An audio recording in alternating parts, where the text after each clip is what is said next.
Hello, and welcome to your favorite bad movie podcast. The only podcast that's brave enough to ask the question, if this movie's so bad, why do you like it so much? For your hosts, my name is Chris Anderson. With me, I have Mr. Greg Bossy. Hello, everybody. And we do not have my wife, Mrs. Anna Anderson. They are not feeling good today, but we do have with us a very special guest. Our guest, you might know him as an artist, an author, or an adventurer. His works include Banned Book Club, No Rules Tonight, Occulted, and the Student Ambassador series. You might even know him as a former student ambassador himself. But he is also our first ever guest to be involved in the making of this week's bad movie. It's Ryan Estrada. Ryan, how are you? I'm doing great. And I'm here to do some also different on the show, because I know one might say the show is about bad movies that you love, but what this episode presupposes is, what if there was a movie that was so bad that even a man who was in the movie took 20 years to watch it again and still had 8 breaks during the process? Yeah, this was a slog. This was a toughie. Very little charisma on screen in this film, I'm sad to say. So I have to say, well, I did have to stop it often, and I was kind of checking where it was. I kind of found myself wildly entertained most of the time. Very interesting. Yeah. Very interesting. Okay. I love it when we have a split panel. No, it's fun, right? Now, audience members, I'm going to assume you haven't tracked down this week's movie, Aap Kaa Surroor. And also, right off the jump, I'm going to say I'm going to be mangling a lot of pronunciations in this, and I really want to apologize. This is coming from a place of ignorance on my part. I'm going to do a bad job with this, and I recognize that, and I'm sorry. I would like to add, this is not just Aap Kaa Surroor. The title of the movie is Aap Kaa Surroor - the movie, spelled with 2 E's, dash the real love story, spelled with a U. It is the only title I know of with 2 misspellings and 2 M dashes in its own title. Mm-hmm. I did double check on movie, the movie with the extra E, and that does seem to be a common spelling in some context, but I don't know what that context is. Okay. Like maybe movie is a loan word that gets transliterated and then gets brought back romanized with an extra E. It would have to be something complicated like that. Now, summary of the film. To hold in your mind so you know what we're talking about. International music sensation, HR, is framed for murder and must clear his name before his beloved Ria marries another person. That's your straight up big picture. Very straightforward. Mm-hmm. Now, Ryan, I hadn't seen this film before. Greg, you hadn't seen this film before. I had not seen this film before, no. Our personal context for this film, very short. Yours, much more complicated, so I want to devote some time to that. Tell us about your history with Aap Kaa Surroor, the movie, A Real Love Story. Sure. Well, to start off with the context of what this film is, and how I got involved. So Himesh Reshammiya is a real guy. He's a real performer in India. That, as far as everyone I've ever spoken to in India, every single person hates so much. Wow. He was the basically. You can see why if you watch the film. So he was there. There's Indian Idol, which is the knockoff of American Idol, and then there was a knockoff of that, and then there was a knockoff of that. Oh wow! Where he is like 3 levels deep of knockoff. He was the Simon Cowell character on a singing show that insulted the singers. But the way people described it to me, I've never watched this show, but described to me as like he's trying to do the Simon Cowell like tough love thing, except there's no love to it, and you can feel the absolute cruelty and hatred that he has for other people. And so no one liked this guy. As far as like RBF, this dude has like a serious mean mug, just all to the point where they have to address it in the film. How consistently unpleasant his facial expressions are. He looks like he's always smelling a fart. He just seems incredibly unhappy. Yeah. So this guy has that reputation. He decides, you know what? I'm going to fix my reputation by starring in and producing my own movie where I play myself. Like basically make his version of Spice World about himself that he has complete creative control over. And so every single aspect of every plot is about how much everyone loves him and how tough his life is. Every problem in his life comes from the fact that every woman loves him, every producer loves him. He is the greatest, most successful musician on the planet, and people will kill to work with him. And there is not a single line of dialogue in the movie that does not feel like his publicist writing what they want people to think about him. And so this is the context that this film comes together. This film was shot in Germany because they wanted to show he's not just an Indian star, he's a global star. Yeah, they shot That's why we all know HR. Oh, yeah, of course. So they shot the entire film with no microphones. Not sure why. Oh. Wanted to save money. Had no dialogue, recorded every single line after the fact. That's why if you watch it, it looks like it was dubbed into another language because nobody's lips even come close to matching. No, that's the original language. So the issue with that is that when there's German characters on the screen, they're not going to fly out those random day players to redo their lines. So instead, I was living in India at the time, and I was one of the many foreigners they grabbed off the street. I actually applied and sent a resume and headshots and everything. Not that I've ever done a headshot before. I literally went to the photo studio across my apartment and got my family portrait done. But that I got there and found out other people, they literally were on the street and said, "Hey, you're a foreigner. Come be in a movie." And the process was they sat us all on, there were like 8 of us. They sat us all on a sofa for 2 days, fast forwarded through the movie until they saw a white person, paused and said, "You." Wow. There was no script. There was no, you'd think they'd have a list of like, these are the things we need to do. Literally fast forwarding through the movie. Oh, I think I saw a white person, back up. And then they would call someone to the microphone and say, "Okay, dub this character's voice." An example of how poorly this was done. So there is a reporter, not the one that dies, but there's another reporter that reports on this case throughout the film and appears like every time you need an explainer what's going on, this reporter comes on. So she goes, they point to, it's a German woman, but they point to like an Australian woman and say, "Okay, you're playing her." There's no script. She kind of has to, they're kind of like, just say something like this. This is all done in one take. Whatever you say is in the movie. She's Perfect. Like, "I want to go home." And then that woman had to leave after an hour. And then she comes on screen like, "Oh no, she's gone. Hey, Irish girl, you play her this time." And then the third time, and they fast forward again, third time she's on the screen, they're like, "All right," they point to an American girl and like, "You play her." I'm like, the last person to play her is still here. They're like, "I don't care. She's already at the mic. I want to go home." They have zero interest. Okay. So my big role, I did a few small roles in the prison scene. They had us all like shouting, like all the background noise, yelling when he's being beaten up in prison. Okay. I've been trying to hear it in the mix, but I was there just screaming Shawshank Redemption references, like every single line I can remember from Shawshank. Very nice. There's a few like police on microphone or on walkie-talkies that I play. If you hear when they say "hold your fire," there's petrol on the ground and everyone stand behind the line, all that. But my biggest role is when there's the scene where the police catch up with him and then the rickshaw drivers come. Yes. So they pause on that screen like, "Okay, who wants to play this cop?" They grab me, pull me up, and they show me the scene. And I say, "Okay, do you have the script?" They're like, "There's no script. The line is, 'What the hell?'" And I'm like, "Okay, that's great." He talks for 6 minutes.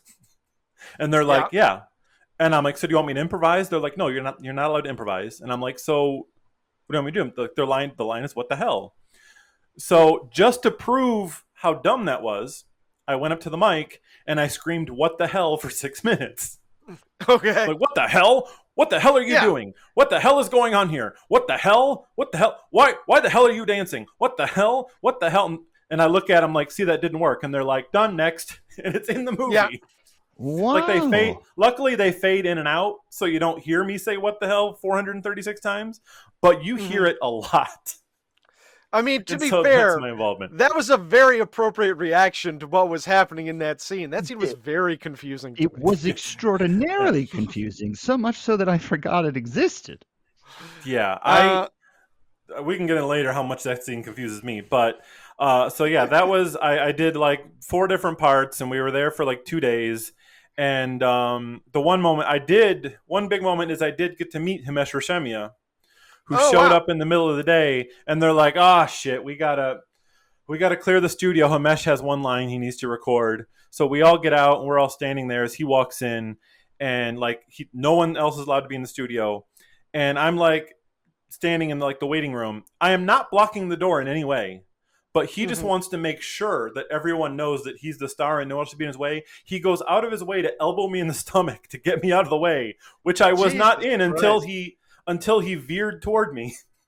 Elbows me in the stomach, pushes me out of the way, walks to the door, does his one line, and leaves with his sunglasses on indoors. And is he still wearing his trademark monochrome ball cap? Yeah, so that's another thing that everyone was talking about there, is that Himesh Reshammiya famously was never seen without that ball cap. Yeah. That even he can flip in a car 436 times and get out with his ball cap on, and he would never admit it was because he was balding. Okay. I was wondering about that. And so if you see pictures of him recently, he very clearly got hair implants, and he no longer wears the hat. But yeah, that he was still wearing the hat. He has never, until he got the hair implants, he was never seen in public without the hat.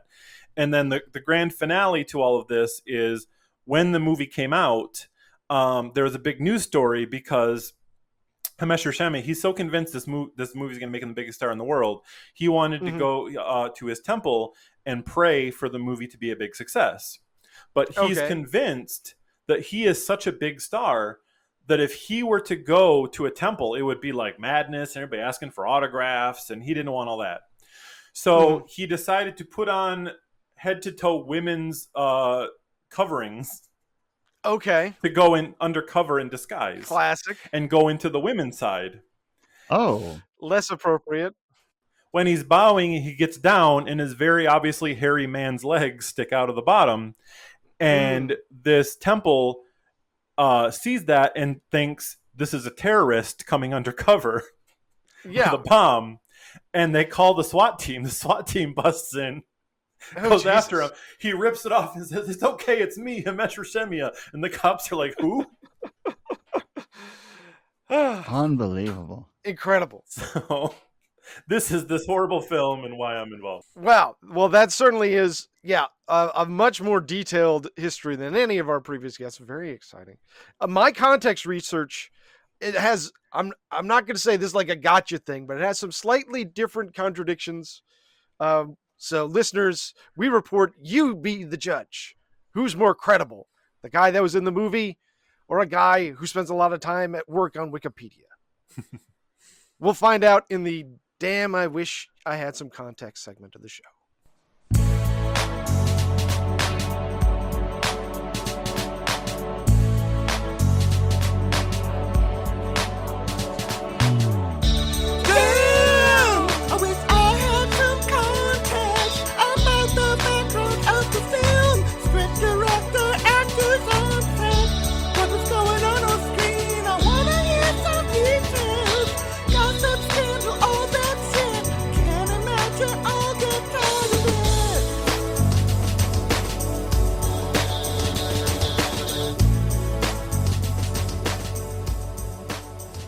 So, Aap Kaa Surroor, the movie The Real Love Story, came out in 2007.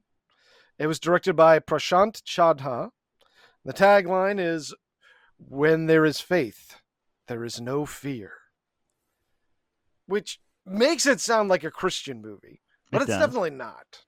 No. But it has like faithful vibes. Faith is like a theme running through it. But like in a very broad sense.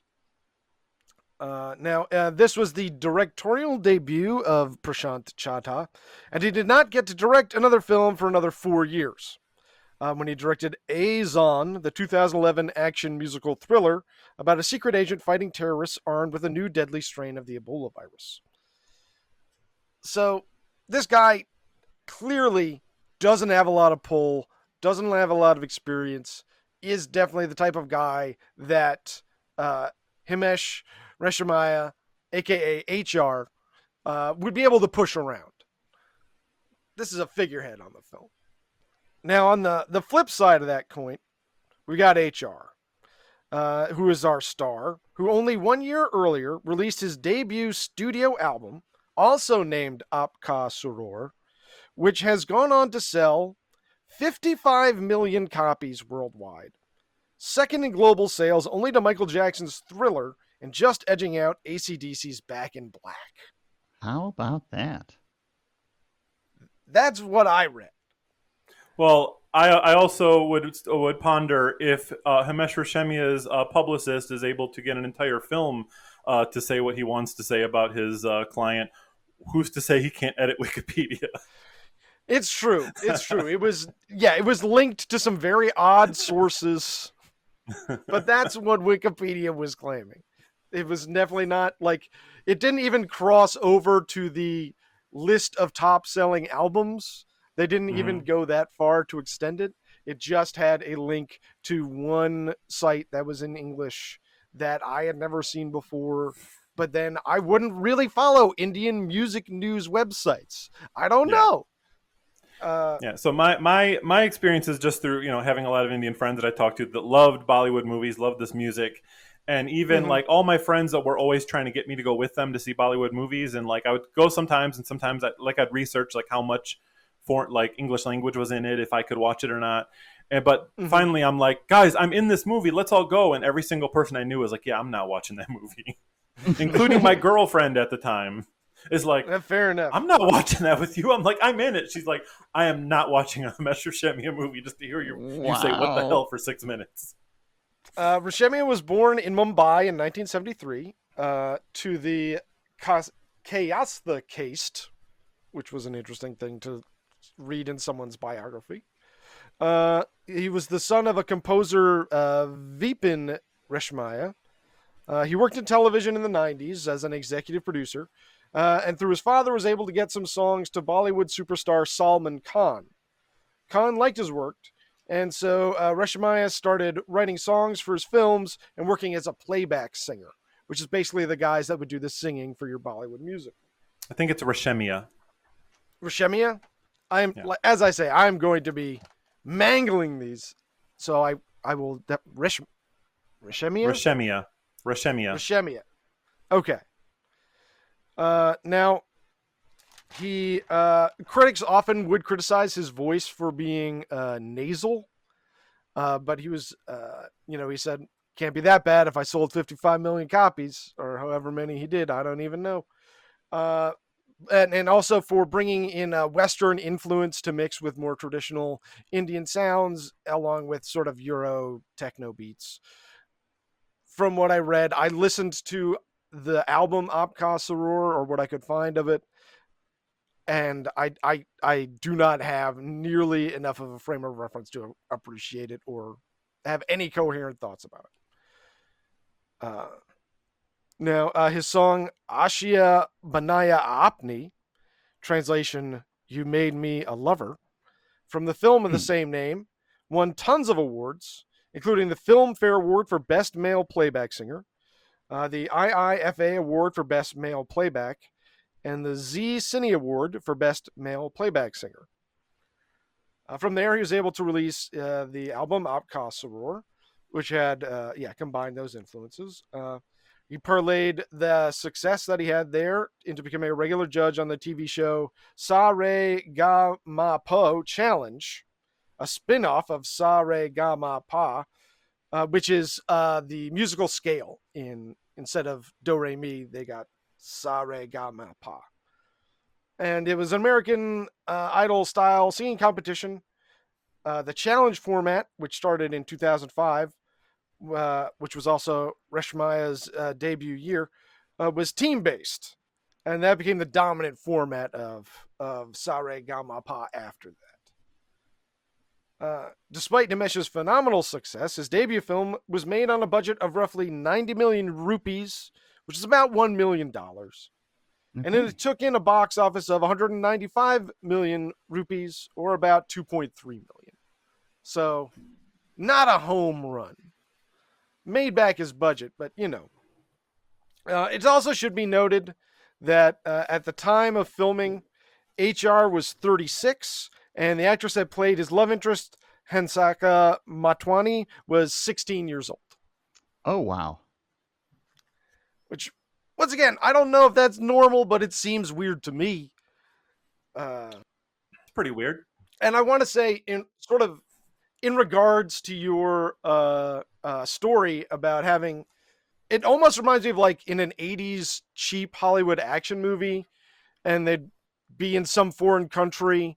They'd like be in Brazil, but the background actors they would have to come in would be speaking Spanish or something like that. Mhm. And you'd be like, oh, that's weird. But 90% of your audience that is watching this does not give a shit at all. They just need vaguely foreign sounding noise. Yeah. And I think that's what you were sort of providing. And that's why they might have felt comfortable getting away with that. But the thing is, they also had English phrases in the film spoken by the Indian actors. So they had to expect a working familiarity with English in the audience. That's really actually good. that's pretty normal for Bollywood. From the Bollywood movies I've seen, they're often dipping into English phrases and stuff because I had to subtitle some, and it makes it very difficult because you still have to translate what they're saying in English into English technically. Yeah, in India there's like no official language. There's like 1,000 languages people speak, and it's Hindi and English that they use to communicate with one another. But as an example of what you were saying about, they don't really care about the accents, I mentioned there were 8 people in the room. One of them was a German man who looked almost exactly like many of the German actors, and they wouldn't let him record anything because they hated his accent. That's a shame. Everyone sounds Australian. And it was always really like Irish. jarring when the Australians came in. I was like, whoa, like they came in strong. Yeah. They were hot in the mix. Oh, yeah. Well, that comes to the end of my context notes. You guys want to get into the plot? Let's do it. Okay.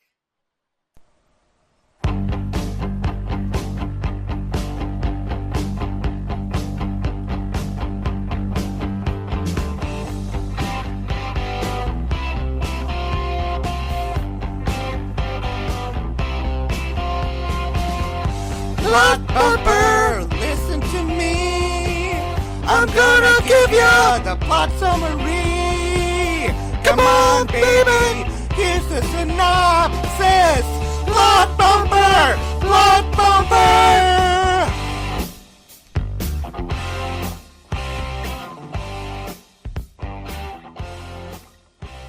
So we start out with a bit of an overture, playing over some B-roll of an orchestrion, which is sort of like a player piano, but with a bunch of other instruments jammed in it. I got really interested in this orchestrion in my research, and I think it might be from the Museum of Wilhelmsbau. There can only be so many of those things running around, right? That makes sense. We then cut to a murder scene. Which is a weird way to begin a real love story. Yeah. Not romantic right at the jump. Not at the jump, no. But, they do a lot more playing with genre in India. There's a dead woman who has been floating in a body of water. A detective produces a hidden buttonhole camera from her bodice. This is what we call in the detective business a clue. The murdered woman is named Nadia, which we find out when an older man shows up and starts yelling that his daughter Nadia is dead, and he's very upset. Not only that, but he keeps screaming Khan, which is like a thing that you really can't scream in movies now without like immediately ruining the depressing vibe you're going for, because you're just thinking about Star Trek. And like Khan is not even a major character in the film, so it's not like, why are the first 10 words of the film Khan screamed exactly like it was screamed in Star Trek? That was very confusing to me. Yeah, I'm not sure if there's another scene with Khan in it for the rest of the film. It's very odd. I was really excited to see more of Detective Khan. What's this Indian detective doing working in Germany? Does he? Yeah. And anyway. Yeah. My other favorite thing about the screaming is that knowing now that everything was recorded after the fact, watching him try to scream in slow motion to match the slow-mo. Classic. Like 4 things happen in this movie, but it's just stretched out by everyone in slow-mo, like looking sadly at things.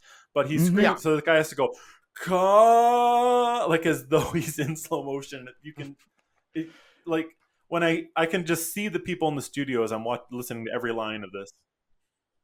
Beautiful. So then we cut to our heroes, HR and his buddy Shravan, hanging out on the balcony. HR is moody and serious, and an international musical sensation, and Shravan is his goofy friend. HR is feeling a vague sense of dread, but Shravan reminds him that he has this big concert tonight, so he should shake it off. So they hop on a private jet, which takes them to a motorcade, which takes them to a nightclub in a deconsecrated church, where he has a big musical number. I believe it's called Salutation, according to my subtitles. What did you guys think of HR? Obviously, as an actor, he's a little bit of a dud. He's just got that one facial expression. Sure. How do you think of him as a musical performer? I found him a little lackluster. So I can't lie. I listened to this song again just before we watched this because I enjoyed it enough to actually want to hear it again. I don't know if he's like good. Like, it's very difficult for me to judge the quality of singing sometimes, particularly when it's in another language. But I enjoy the beat, and it seemed catchy and poppy, so I could see people enjoying it. I enjoyed it. I don't know, like every one of the songs is just so unmemorable for me. Like there's some amazing Bollywood songs. Like Chaya Chaya is a friggin' banger. If you ever hear that, like look that up on YouTube, and it's like people sing it while dancing on top of a train. Every single note is memorable. Even in bad movies, there's a movie called Fight Club Members Only that's a Bollywood ripoff of Fight Club, and there's a song called Boom Boom Boom Boom Fight Club. Love it. I've watched this movie last night. I don't remember a single song in it. Yeah, they did kind of just wash over you. They're a bit repetitive. He has one move that he does, which is where he points at the camera and then he turns his hand upwards. It's like a very like 90s boy band gesture. There's one song where he did it like 8 times in the course of one verse.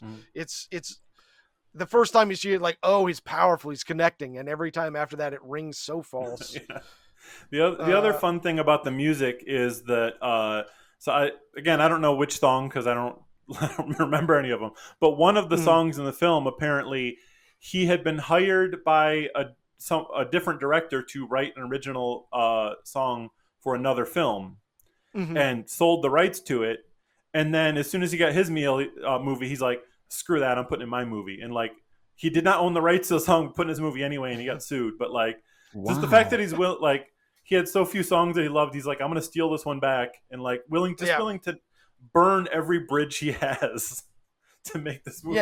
He thought this was a rocket ship to the next level. Oh yeah. Now, the crowd, they love HR's performance, but as he's leaving, he does get arrested for murder. His number one fan, a little girl holding a red rose, is very disappointed. It's a mistake, HR cries, and there's a lot of reverb on it. And I noticed HR uses a lot of reverb on his studio tracks. He put some heavy reverb on those vocals. I wrote in large capital letters, so much sound design. There's just a lot of sound design throughout this entire film. Like, everything is really intense sound-wise. Yeah, very maximalist. Oh, yes, exactly. So HR's arrest is an international headline news. They even show the hidden camera footage of the murder, which is a kind of a fucked up thing to show on the news. Yep, sure is. And also, this is the thing that always really bugs me when they put hidden camera footage in a movie. We saw them take the camera out of this woman's bodice, but it's pointed right at HR's face, which would probably make this woman about 7.5 feet tall. Yeah. If that's where her bust is. I mean, HR is only like, I believe, 5'6". I looked it up, but still.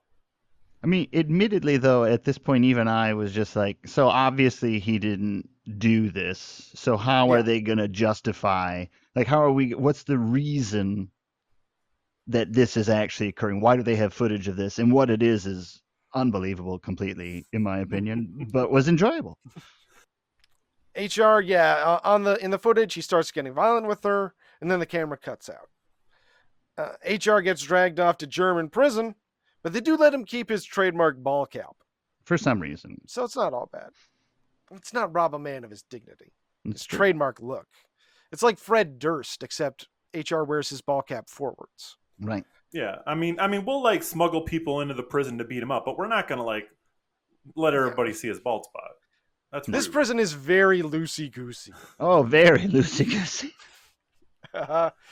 We then flash back to maybe a week earlier, I'm guessing, and I did not get a clear sign of the flashback. 15 days is what I read. Okay, It wasn't 15 even days. clear that we were flashing back. I'm like, oh, is he out of jail now? All right. No, they do have a little trouble with letting you know when we're in what timeline. It's a little Yeah, bit it's like like 5 Madam minutes later. Web. I'm like, oh, there's a flashback. Okay. I was wondering why Mhm. he's so chill after just getting out of prison for murder. Yeah, he's just riding around with Shravan again. They go to a big party at the estate of a wealthy music mogul, Mr. Khurana. What do you guys think of Khurana? I think Khurana handled himself well in this one. He did fine. I kept staring at his head though. It He has seemed an like odd it shape. was it seemed like it was larger than it should be. Like he seemed like a villain from a cartoon in that regard to me. He had Where some it was Dick like, Tracy villain vibes. yeah. Like it was just like Yeah. you have a lot of head above your eyes. Yeah, very striking. Without spoiling anything we're going to get to later, it's weird to cast the one person that could not fit in a mask the shape of Himesh Reshammiya's head for that role. It's true. But I actually, I'm pretty sure I bumped into that guy in an airport like 6 months Mhm. after making this film. Like, it's a very recognizable head, and I saw it, and I was going to go up, but I'm like, if it's not him, how insulting is it to be like, are you the big head guy from Aap Kaa Surroor, the movie The Real Love Story? So we meet Khurana. Khurana wants to get in the HR business, but HR is not that interested. Khurana does at one point go to get something from his combination safe, and HR comments that the tune generated by the safe's touch-tone buttons is quite lovely. And that's why they don't make the buttons on safes produce different tones. It's true. And who knows if that'll pay off later. Who could say? Very delicate touch. Do we have a Chekhov's melody? I don't know. We also meet Ruby, Germany's greatest lawyer and biggest HR fan, who tells HR that she can call her anytime, day or night. Also, we meet Nadia, the eventual murder victim, and who's also an entertainment reporter. She wants to get an interview with HR. They try and schedule something a little bit later. We'll see what we can work out. Thursday at 9 p.m., as I recall. Probably. They decide to call it a night. HR and heads on home to, I'm assuming he's got some sort of rental property that he's staying at in Germany.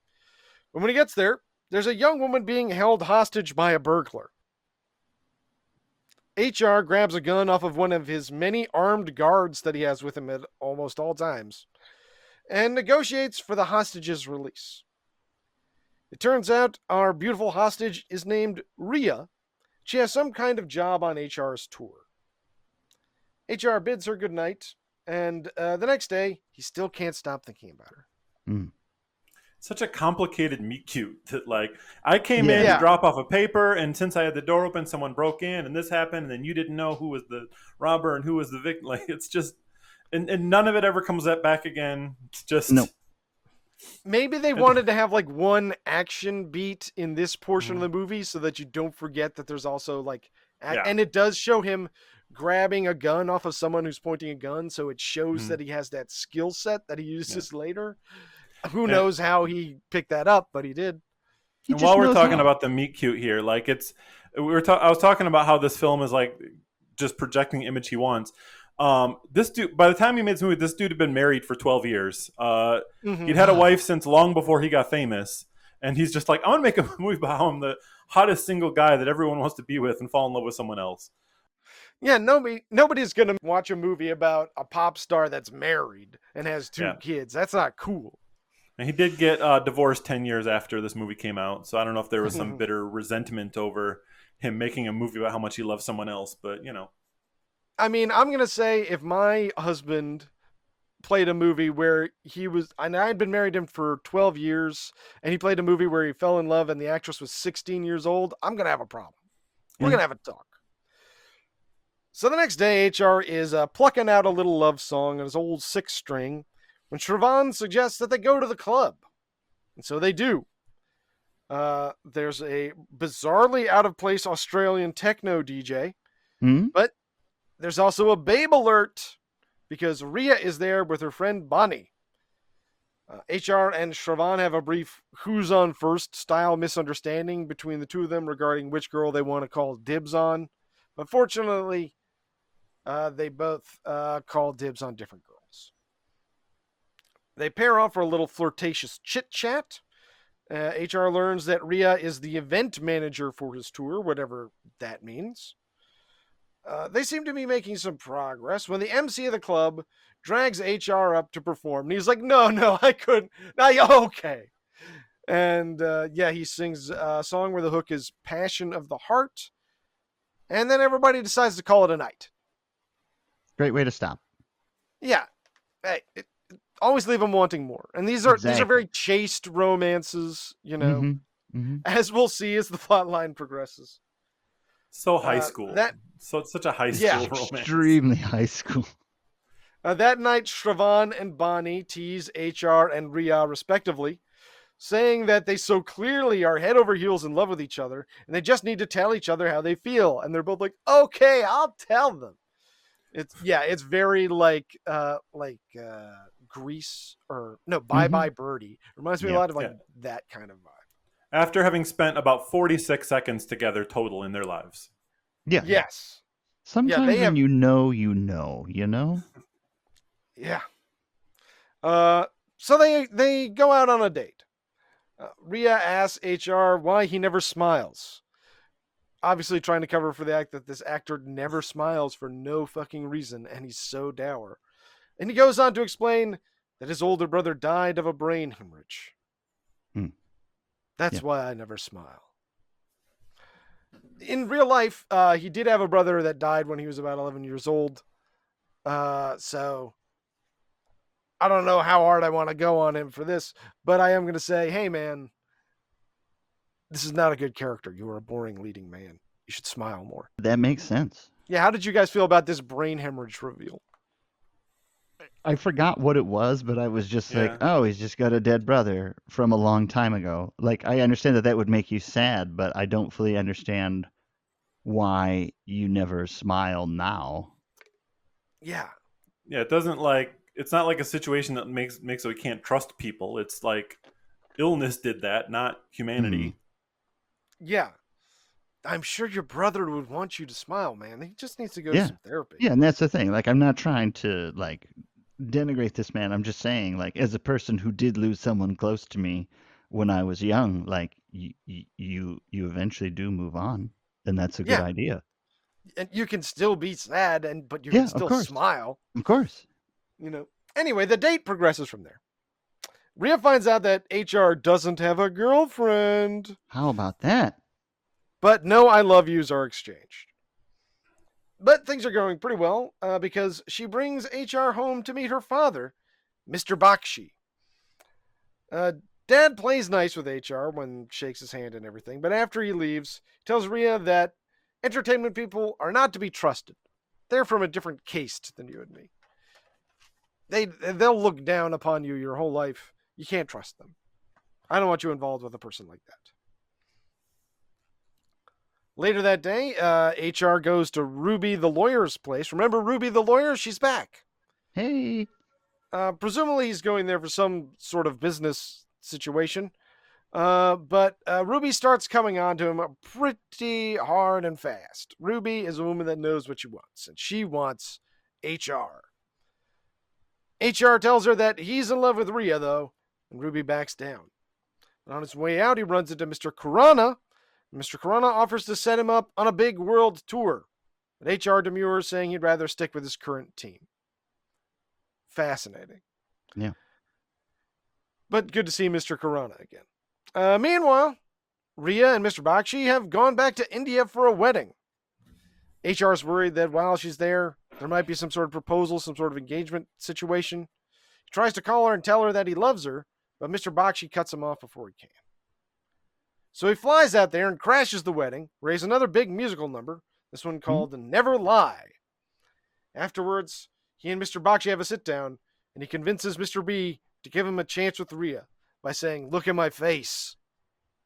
Look at my face. Am I serious?"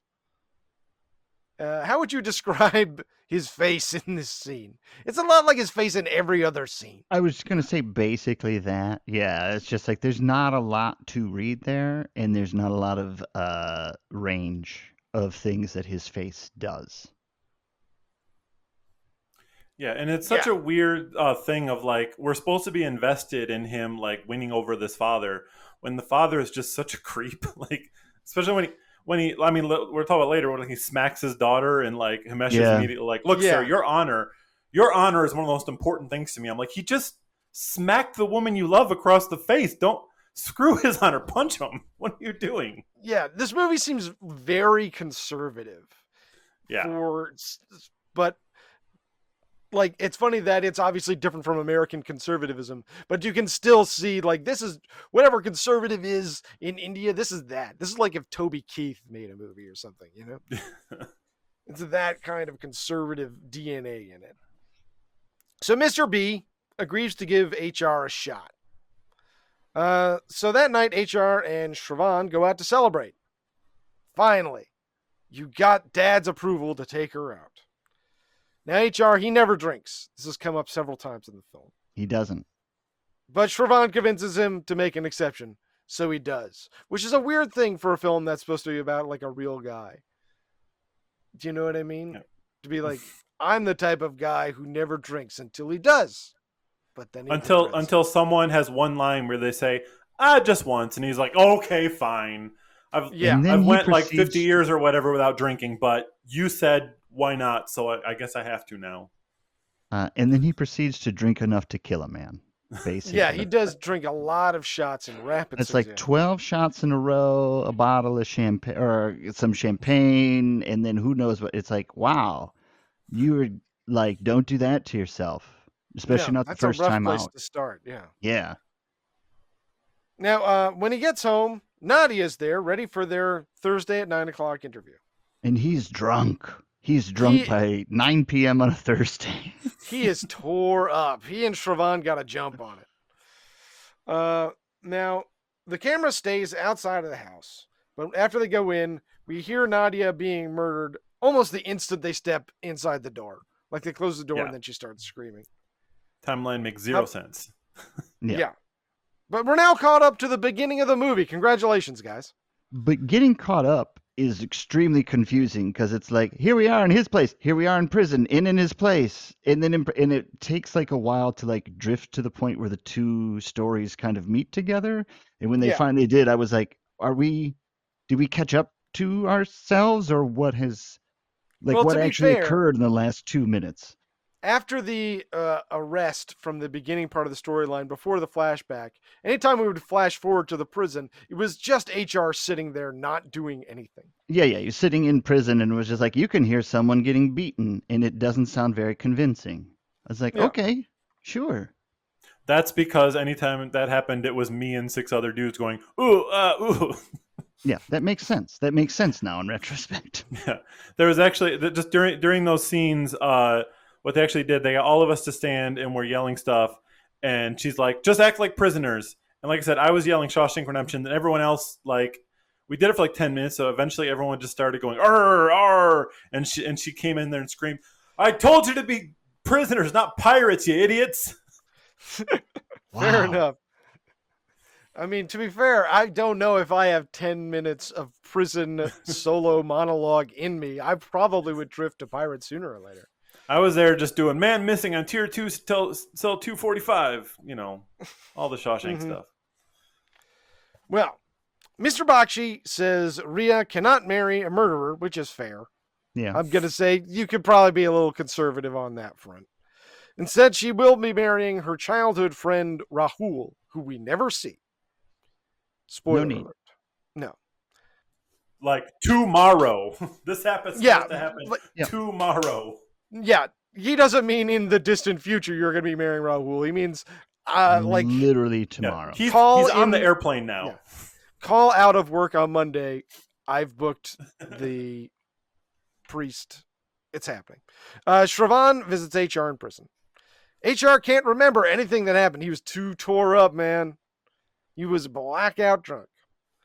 But when Shravan shows him the murder video, he realizes that it couldn't have been him because he was so fall down drunk, and this guy looks totally sober. It's just the best reasoning I've ever heard as like proof. It's like, in this video, I'm really sloppy, but in that video, the person isn't. So As he obviously, slaps around this woman and Yeah. screams at her. yeah, But then he realizes there's only one way that this could look so much like him and not be him. Mhm. It's a hyper-realistic Mission Impossible mask. That's right. Perfect conclusion. No, I was so happy when that was what was revealed. I was like, it's a mask? How fantastic. I love that it's his first and only guess, and it's correct. That's right. If they did it now, it would just be AI. Obviously, even if they did it then, they should have just been, oh, someone edited the footage, right? They edited the footage. They knew she was wearing a camera. They slipped in a new memory card, whatever. Anyway, Ruby comes by later, and she tells HR that she can get him out on bail, but not until Tuesday, because today's Saturday, and they can't do it on Sunday, and the court is closed on Monday. Also, Rhea's going to get married on Monday, so... Big problem for HR. Luckily, though, for him, he gets another visitor. Nadia's father, who had a name. I didn't write it down, and I don't know if it's ever said. Nadia's father has been led into the prison by several of the guards, who opened the jail cell, and the guy goes in and starts beating the shit out of HR. Mr. Nadia also drops a gun that he carried in with him. Like I said, these prisons just loosey-goosey. It's just very normal prison stuff. A man in a ball cap being beaten in full view of everyone, and a gun falls, and it's just like, hey, look at this stuff happening. Yeah. HR snags the gun that fell out of his pocket and then uses Mr. Nadia as a hostage to escape from jail. This is why you don't let people bring guns into jail. This is why they have rules. And then of course, he waits until they've completely exited the prison, gotten in the car, driven 45 minutes, and is like, oh yeah, by the way, I didn't kill her. Just to be clear. Like, I should have mentioned that earlier, Right. but now that we've been here for 45 minutes, just thought I'd let you know. Yeah, before, I don't think you were in the right place to hear this. Mm-hmm. But now that the temperature has gone down a little bit. Now, in the middle of the jailbreak, we cut to an unseen man on the phone who turns over a tarot card for death. I don't know why this happens. I didn't figure out who that man was because I was very bad at recognizing the actors' voices. I can only assume it was Corona. HR does escape, but Mr. Nadia gets killed by a sniper. That's who said the line. That's The who sniper? turned over the card, yeah. Okay, not the guy that was calling the sniper? Hmm? I thought think- that would have been the guy Oh, yeah. giving the sniper the orders. So I think that based on an image that I remember, that it would have to be the sniper who had the death card. He was holding the death card in his hand. Did the guy turning over tarot cards give him the death? It was a very forced visual metaphor. Yeah. I remember that one very clearly because that was the only line someone was allowed to say more than once. And for some okay. reason, they made the guy that did that line record it like 8 times in a row. Huh. Okay, they wanted that moment to really hit. They wanted to get perfect. And then when you listen to the film and it's so bad, it's like, what? Yeah. What are we doing? It was rough, you guys. Luckily, HR is able to kill the sniper with just a handgun. Better than a sniper. This guy's incredible. And the sniper luckily had a cell phone on him, which he uses to call Shravan to come pick him up. Shravan brings by Rhea. Oh my God, they're reunited. It's been like 3 days. They're freaking out. Mm-hmm. Rhea and HR, they drive to Mr. Bakshi. Obviously, that's who you need to see in this situation.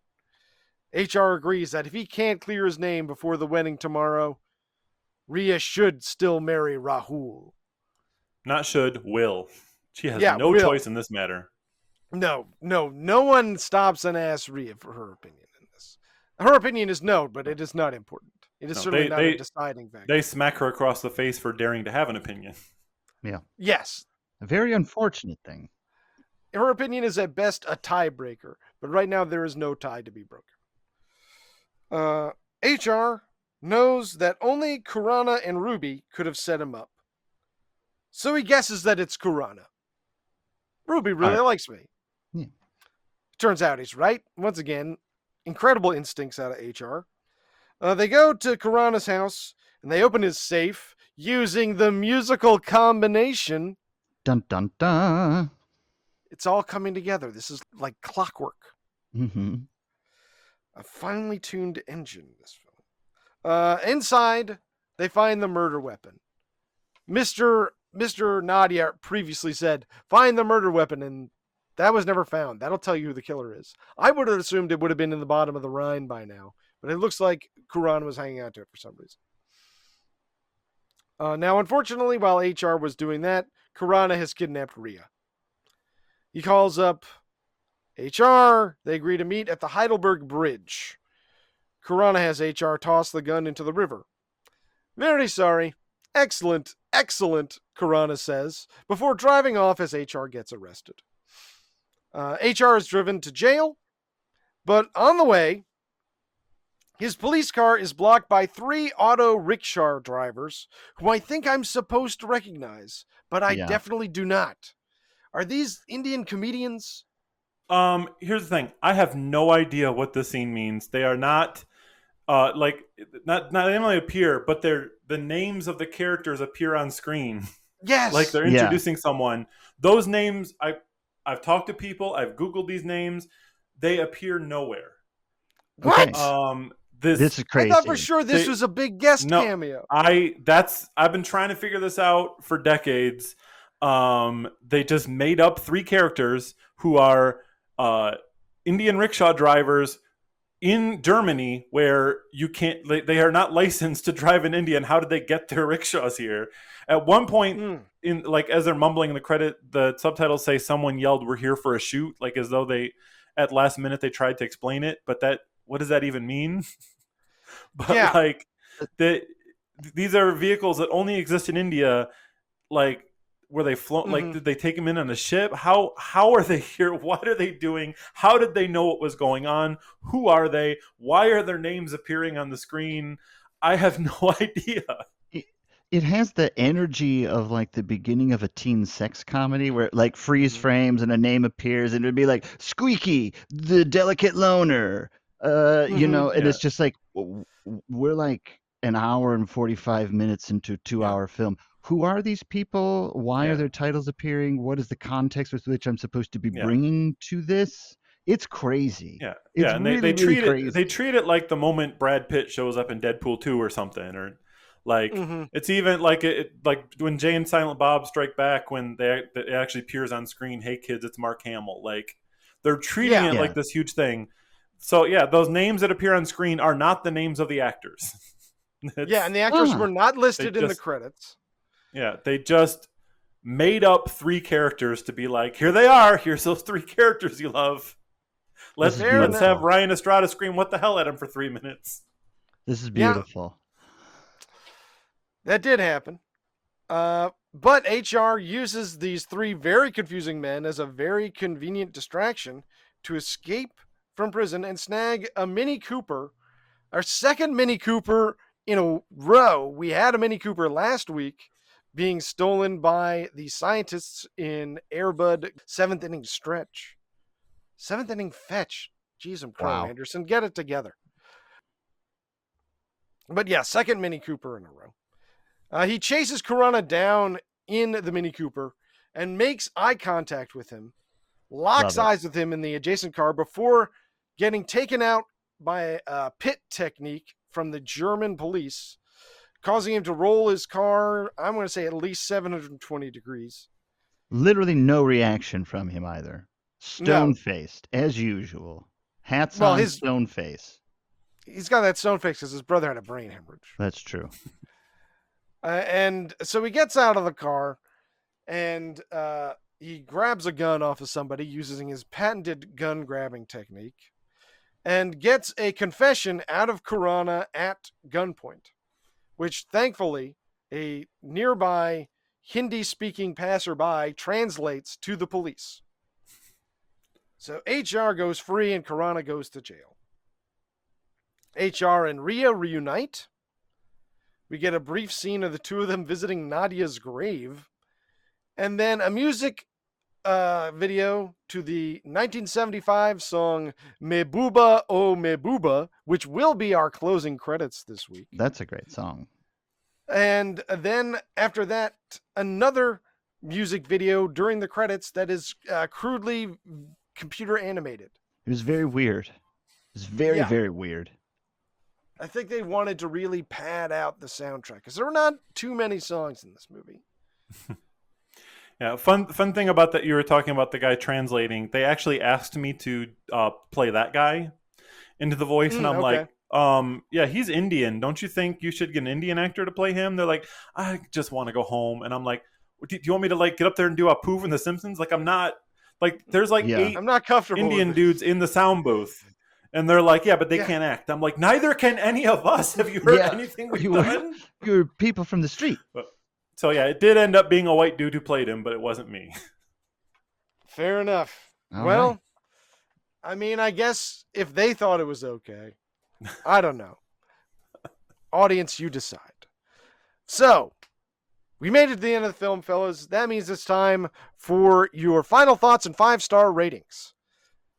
Greg, do you want to kick us off? Sure. So, I haven't seen like a lot of Bollywood movies, but generally I enjoy them because they have music in them and they don't do that weird kind of like heavy wink, the heavy wink that sometimes you get in a musical. It's just like, this is what's happening. And I always kind of appreciate that. I have like a love-hate relationship for musicals. And so I found myself just entertained by this. I thought it was like, if you like bad movies because they are bad, this is a pretty good one, in my opinion. If you want to just see something that's probably out of the typical context with which you would see, and still just see some wild imagery, drastic tonal shifts, just absolute insanity, frankly, I give it a 4-star. Okay, fair enough. I'm going to give this one a 2. Just on the so bad it's good scale, because like I say, I'm so ignorant about this, and I feel like so much of how we watch and understand bad movies comes from expectations and inferring intent on the artists. And without this sort of larger context, I couldn't really approach it that way. And That's I had fair. to just sort of take each moment individually. And from there, all I could be like, damn, this lead actor is not good. That was just like all I could really think about. And maybe that's, 90% of what's there. I gotta say, I didn't shout him out earlier. I want to shout out Shravan. I think the actor that played Shravan did a fine job. I thought he was likable. I thought he was goofy. A perfect Enkidu to HR's Gilgamesh. But yeah, 2 stars because I don't know. Ryan, what are your final thoughts and 5-star rating? Yeah, well, I had making this film was one of the most fun experiences I had in my life. It was a blast to do. So I might be rating this a little too high just based on my own experience, but I'm going to give it a 0. Because it is just like, the thing about Bollywood movies is that they're all about like having it be fun and peppy, and like this was none of those things. And all of the songs were like dream sequences about what characters were wishing they were doing instead of being in the depressing, That's sad fair. movie they were in. But I'll go on a side little tiny tangent, but say if your listeners do hear this and be like, I would like to see a so bad it's good Bollywood movie, I would say instead of watching this, watch the one I mentioned earlier, Fight Club Members Only. Okay. And I would also recommend watch it without subtitles. I have never seen it with subtitles, and I never want to because the version in my head was amazing. Okay. Because the characters are like it. They clearly did not get the point of Fight Club, and they like fight for money, and there's product placement and all this stuff. But if you watch it and imagine instead of a remake, imagine this is when Project Mayhem like spread across the globe. And imagine it got to India, but it's getting lost in translation by like word of mouth. And so they don't like get a it. game of telephone. Yeah. And then imagine the bad guys of the film. I like to imagine are real Project Mayhem people coming to beat the crap out of them for ruining Fight Club. If you watch it with that in mind, That is amazing. So that's what I would recommend watching instead of this film. All right, I like it. Well, are you guys ready to move on to the third act of the show with some more Oh yeah. bumpers and transitions? Oh yeah. Mhm. All right, well then I'm going to take us on a little bit of a tangent. Sure, the movie's the main event, but that's not the case with this segment. No need to be sad or lament, 'cause we're going on a tangent. Yeah, that's the name of this segment. Going on a tangent.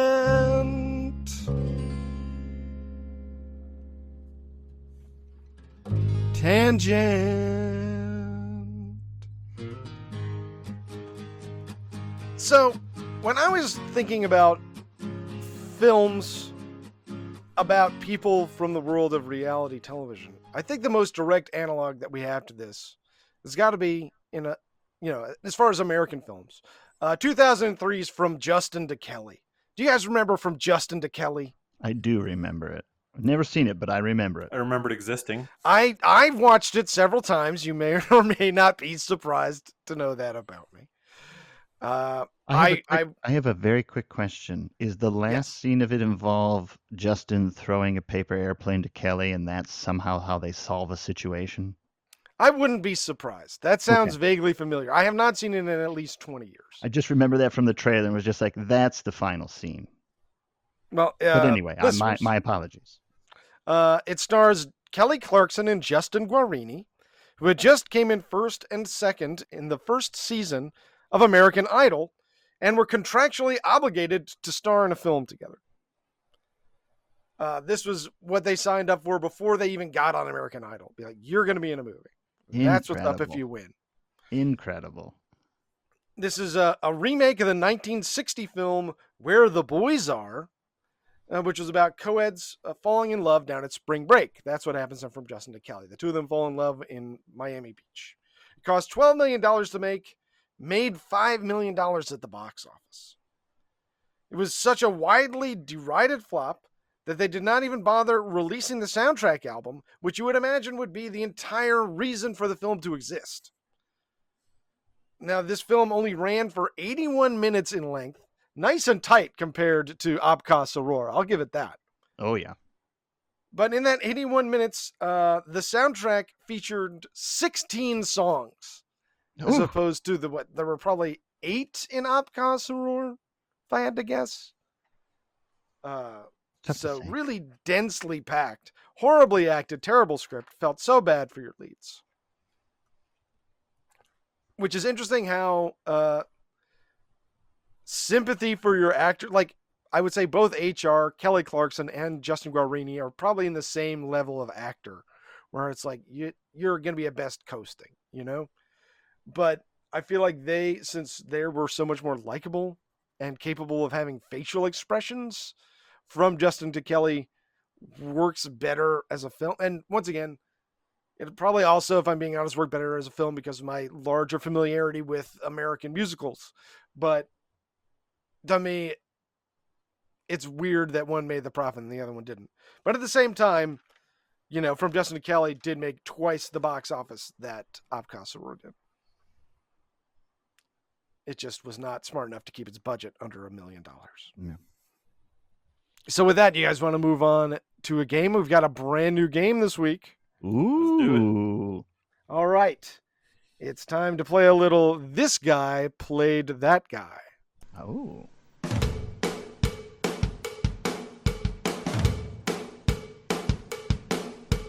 This guy played that guy.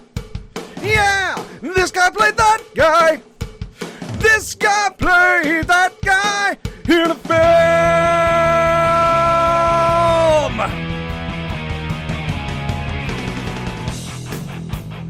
All right, we're going to do this buzz-in style. So when you know the answer, say your own name. And what we're going to do is we're going to be playing This Guy Played That Guy. I'm going to give you the title of the film and the year it came out. And I want you to let me know which actor played which role in that film. And it's all going to be, these are all biopics of musicians. Okay. So I want to know who was the actor and what musician was that actor playing. Everybody ready? Oh, and if you Sure. don't get it, your opponent will have the chance to steal. All right. Question number 1. I Saw the Light, 2015. I feel like I should know this. Ryan's out. Greg, you got a guess? I feel like I can hear the song in my brain and nothing is coming up for some reason. But okay. Sorry, it was not nothing. Yeah. Who was it? That was Tom Hiddleston playing Hank Williams. Okay. Tom Hiddleston? Yeah, Tom Hiddleston played Hank Williams in a movie in 2015. That's crazy. That's a weird choice. My knowledge Question of number music 2. is so low. I'm not going to do great at this. It's all right. I believe in you. Some of these are going to be very difficult. But I'll tell you this. Any guess is better than nothing. It's You true. can't hit a home run if you don't swing the bat. Question number 2. Beyond the Sea, 2004. Greg? Greg. So that's going to be, we're portraying Bobby Darin. Mm-hmm. What was the year it came out? 2004. Ooh. I'll give you a hint. The actor also directed this one. Ooh. Bradley Cooper. Ryan, you No, want to try and that steal? wasn't. Why am I blanking on his name? He's very canceled now. Yeah. Oh, you're getting warm? might- Oh god, he's been so canceled. His name has been removed from my head. I'm going to call that one close enough. Ryan gets the point. That's Kevin Spacey as Yes, Bobby Darin. yes. Kevin Spacey? Oh yeah. Way too old to be playing Bobby Darin. All right, question number That's 3. Crazy. Anyway, keep going. Sweet Dreams, 1985. Greg? Greg. Anne Heche is Annie Lennox. Wrong on both counts. Ryan, you got a steal? I got nothing. That was Jessica Lange as Patsy Cline. Okay. Okay. Question number 4. Jimmy, All Is By My Side, 2013. Jimmy, All Is By My Jimmy? Side. All is by my side. Yeah, Jimmy : Yeah, Do you guys want a hint? please. Jimmy is spelled Jimi. Oh, Greg? Greg. We're going to say Jimi Hendrix. And who played Jimi Hendrix in Jimmy, All Is By My Side? Lenny Kravitz? Very close. Ryan, do you want to steal? Kevin Spacey. Sorry, that was Andre 3000 as Okay. Jimi Hendrix. Makes you wonder why you never heard about that one. Yeah, actually. Question number 5. Bird, 1988. Directed by Clint Eastwood. Bird. So, Greg, Greg? this is about Charlie Parker. Okay, yes. As to who... Who's going to play the portrayed- bird? Yeah, who is going to play the bird? It's weird to me how much I know the musicians and not the actors for some reason. I am completely blanking. Wesley Snipes. 5. Wesley Snipes. No, sorry, a little early for Snipes. Ryan, do you have a steal? I'll say my knowledge of music is such that I once got yelled at a party because I said, "Oh, you have the Royal Tenenbaum soundtrack," and they said, "Ryan, this is the Beatles." So I don't even know who these musicians are. Fair enough. That was Forrest Whitaker. I'm sorry that I created such a rough game for you. Interesting. Oh, But I'd see Forrest Whitaker in a Clint Eastwood movie Yeah. playing Charlie Parker. I got to pay I'm attention terrified to the because I don't years. know the race of these people. So even if I guess, it's going to be Oh offensive. yeah, that wouldn't. Okay, I'll start throwing race in as part of That's the not question. going to help me. That's not going to help me, and I think that'll make it creepier. This next actor is white, and he was in Great Balls of Fire, 1989. Oh, Great Balls of Fire. I remember my brother talking about this movie, but it is all I'm going to just say from gone. here on out, this is going to be a team effort. You two can team it Okay. up and talk Okay. out your answer. Okay. It's like I can never remember this musician's name, but I'll never forget the performance on this particular song of Great Balls of Fire. You said my name. He married his 13-year-old cousin. Elvis? No, that wasn't Elvis. I'm sorry. No, very close. 5, 4, Did he die in a 3, fiery plane crash? 2. Nope. Okay. 1. I'm sorry, that was Dennis Quaid as Jerry Lee Lewis. Jerry Lee Lewis. So I always confuse Jerry Lewis and Jerry Lee Lewis, which I'm sure you can imagine is got to be strange in my brain. Yeah, they're similar but different. All right. I hate to report we've got 4 questions to go. Question number 7, Lady Sings the Blues from 1972. This is a black lady. 72? 1972. I want to say that's Billie Holiday. Greg, we'll say it's Billie Holiday being portrayed by Dionne Warwick. I'm going to give you a point. I'm going to give you a point from here on out if you get either of them right. Okay. That was Billie Holiday portrayed by Diana Ross. Okay. That's who I was trying to think of, I think. That's fair. All right. Question number 8. This is a toughie, but it does have 2 actors, both of them white men, playing the lead in Love and Mercy, 2014. Oh, this is the guy from the Beach Boys. We're working together here. Brian Wilson. Brian Wilson. And he was played by what's his name? From Better Off Dead. I can't remember anybody's name now. Cusack? Yes, John Cusack. Correct. Hey. He was also played by Paul Dano as the young Brian Wilson. How about that? Nice talking it out. That's what we like to see. All right. This one's a slow one across home plate. La Bamba, 1987. Greg. Team effort, Greg. Okay. So we got Lou Diamond Phillips. Correct. I'm trying to remember the name of the man who sang La Bamba. Is it Richie Valens?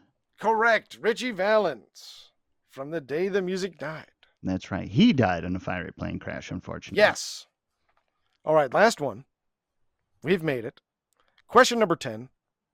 The Coal Miner's Daughter from 1980. I have captioned this. They parodied it on The Simpsons. I know they parodied it on The Simpsons. Yeah. It's a country singer. Is it Patsy Cline? No.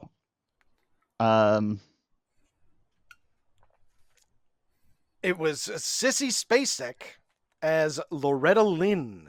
Thank you. I was trying to remember I was trying to reverse engineer from. I was trying to remember the Simpsons character, which was Lurleen Lumpkin. Mm-hmm. Oh, yeah. So there you go. This is what you get for bringing a cartoonist on for music trivia. Yeah, it's true. I should have done better research. I feel like we learned something, though. So that's something. Yeah. If you're learning, you're winning. That's right. So in that sense, we're all winners. But especially me. Guess what? It's time for the Baddie Awards.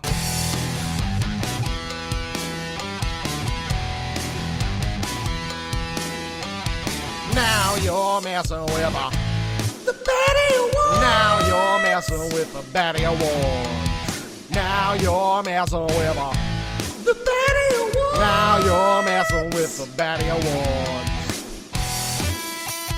Congratulations to all the nominees.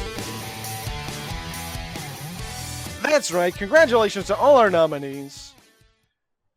I'll kick us off with the Baddie Awards this week. I'm going to give out my award to Rhea. She's getting the Damned with Faint Praise Award when she says to HR, "There's nothing about you I don't like." Yeah, that's the best that you could say about HR. I don't dislike you. It was very. And then she rephrases the same sentence like 3 more times as they're walking up just to make it clear Yeah. that there's nothing wrong with Himesh Reshammiya. That's Yeah, right. there's nothing that you, the audience, should find unsettling about him. Greg, do you have a baddie award? Oh, yes. So typically, we mention the nominees. So I have a few nominees that I'm not going, because I had a lot of baddie awards I'd love to give for this one. So I'm not going to mention enough. what they were nominated for. I'm just going to say what they are. It is a young girl saying, I'm the luckiest girl in the world because I have a hole in my heart. I'm sorry, a big hole in my heart. Oh, God. Yeah, that was That weird. was pretty strange. It is then Chevron or whatever his name was turning to the camera and saying, why is Nadia popping up in our love story with Rhea? We'll see you Thursday at 9 p.m. And then also his hat, because I love that his hat while in prison was black and then he escaped. And when he's in the car, it's got a red symbol on it now because at some point he has changed his hat while escaping prison. But the Yeah. actual baddie award goes to the pile of symbolism that is a dead man dropping the 13th arcana, the death arcana on the ground, and it containing a drop of blood and a crucifix. That's like so many symbols all literally piled on top of each other, and it was fucking beautiful. So hats off to you. Or hats on, should we say. Perhaps. How about you, Ryan? Do you have a baddie award? Yeah, I was going to give my baddie award to the best inexplicable cameo to characters that have never existed before, but we already discussed that in the show with our taxi drivers Ghulam Syed, Chiman Rao, and Lalan Dubin. But so instead, I'm going to switch over and give a special effects award to the greatest amount of work done with a cut in the middle of a shot, so that they didn't have to make a Himesh Reshammiya mask, which was a shot of Himesh Reshammiya. And I was wondering, like, is he trying not to move his face so it could like seem like a mask? But also, he never moves his face. But also, in that scene, he probably moves his face more than he does in any other scene, so it doesn't look like a mask. But then they don't even cut away and cut back within the same shot. They cut from that to the guy who his Megamind looking head would never fit into that mask. No. And it's not even a mask, it's just a random piece of rubber that he's holding as though he's just pulled it off. It's like, we're not even going to try. Let's just, it's beautiful. Like, it's let's have the special effect happen off screen, even though the character's on screen the entire time. Yeah. Yeah, they did not understand the concept of how to like properly cut around not doing something. Like cut around, we'll just show it. It's fine. Just show that nothing happened. Yeah, and the fact that like we were talking about that confession, which would never hold up in court. Like, you can't have a confession while you have a gun to someone's head, handcuffed to them, standing in gasoline with a lighter. And like the obvious thing would have been if he found the mask, but they weren't going to make one, so they had to write around it. God, that's true. They should have found the mask. Well, the mask is probably now at the bottom of the Rhine. Or maybe it was made with Darkman technology and it dissolved after 24 hours. Listeners, you made it to the end of the show. Congratulations. Ryan, thank you so much for coming on. It was such a blast to talk to you and get to know you and hear all these great stories. I did pick up some of your work to be properly researched for the show. Greg knows I'm a big advocate of research. Oh, yeah. I picked up Student Ambassador, The Stolen Dragon, a very fun YA tale, lots of fun information in there. Great little guide to the Korean alphabet in the back, which I frankly found to be very illuminating. So definitely some fun stuff. Gets my personal rec, but what do you have to plug? Tell us about yourself. If you go to ryanestrada.com, you'll find everything you need to find about me. There are thousands and thousands of pages of completely free comics, full graphic novels you can read.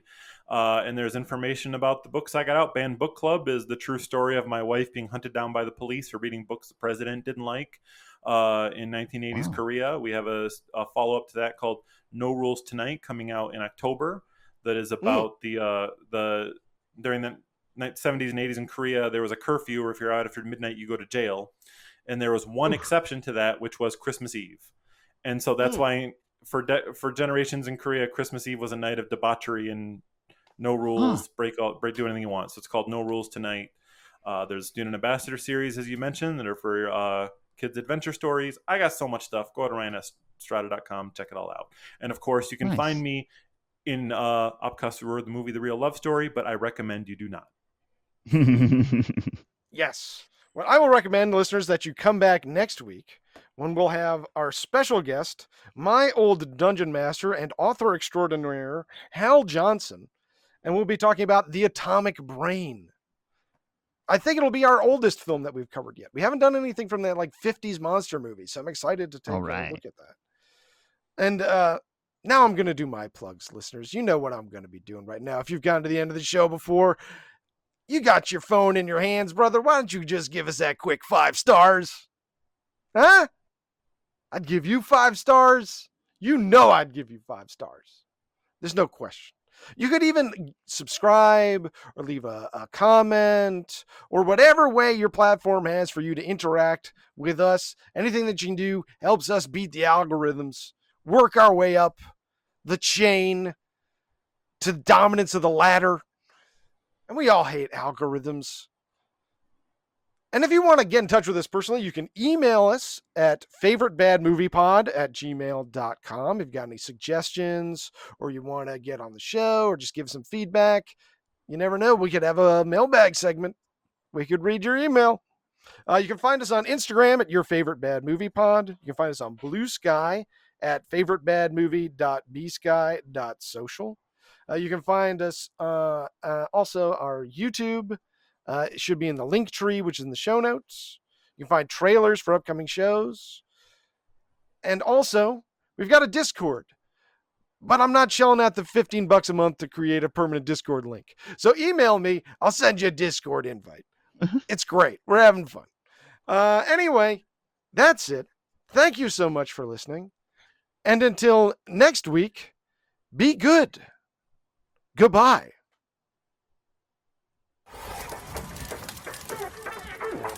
Mahbooba, Mahbooba, Mahbooba. Check it out now. Nice.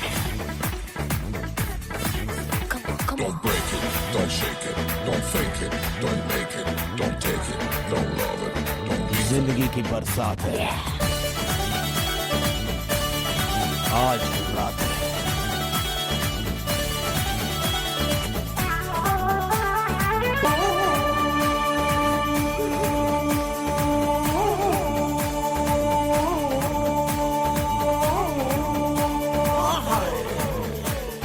वाह महबूबा महबूबा साला महबूबा महबूबा महबूबा महबूबा